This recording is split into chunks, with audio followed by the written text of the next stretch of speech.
Friends, நான் உங்கள் ஜிக்கி பேசுகிறேன். இது நான் இப்போ பாட்டு பாடிட்டுருக்கேன் இல்லையா, அதை பற்றி சொல்கிறதுக்கு வந்திருக்கேன். பாடுற பாட்டு உங்களுக்கு பிடிச்சிருந்தா கேளுங்க, இல்லைன்னா அது பெரிய ஒன்று கேட்டே ஆகணுங்கிறதெல்லாம் உங்களுக்கு கஷ்டங்கள் வேண்டாம். உங்களுக்கு பிடிச்சிருந்தா பாட்டில் இன்ட்ரெஸ்ட் இருக்கிறவங்க அதை பாருங்கள், தப்பு ஒன்றும் இல்லை.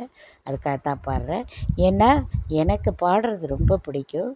நான் ஸ்னோயில்னு ஒரு ஆப் இருக்குது இது உள்ள, அதில் நான் கிட்டத்தட்ட 12,000 பாட்டு பாடிட்டுருக்கேன். 12 வரப்போகிறேன், முடிக்க போகிறேன். அதனால் அதில் இருக்கிற சில நிறைய டூயட் மாதிரி பாடுவேன். அதில் நான் அதில் சிங்கிளாக நானாக தனியாக பாடி உங்களுக்கெல்லாம் அனுப்புகிறேன். இதில் யூடியூப்பில் கேட்க இஷ்டம் இருக்கிறவங்க கேளுங்க. இது என்னென்னா, எனக்கு தீராத ஒரு ஆசை எனக்கு பாட்டு பாடுறதுங்கிறது.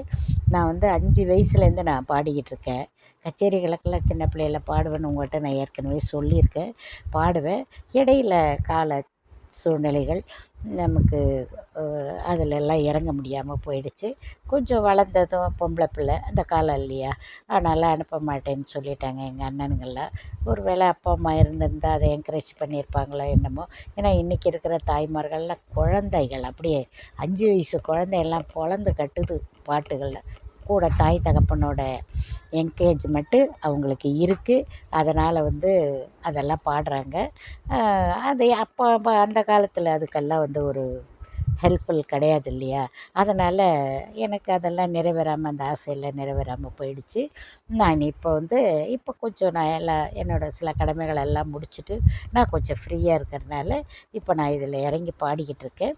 நான் அந்த ஸ்னோயிலில் பாடுறத உங்களுக்கு யூடியூப்பில் போட்டுட்ருக்கேன். உங்களுக்கு பிடிச்ச அந்த பாடல்களை கேளுங்க. எனக்கு ரொம்ப மிகவும் பிடிக்கும் பாட்டு. என்ன மாதிரி என்னோடய ஃப்ரெண்ட்ஸ் சர்க்கிளில் ஒரு சிலர் இருப்பீங்க இல்லையா, அவங்களுக்கு பிடிச்ச இந்த பாட்டை கேளுங்க. நீங்கள் கேட்டிங்கன்னா நான் ரொம்ப ஹாப்பியாக இருப்பேன். நன்றி. மீண்டும் அடுத்த வீடியோவில் சந்திப்போம்.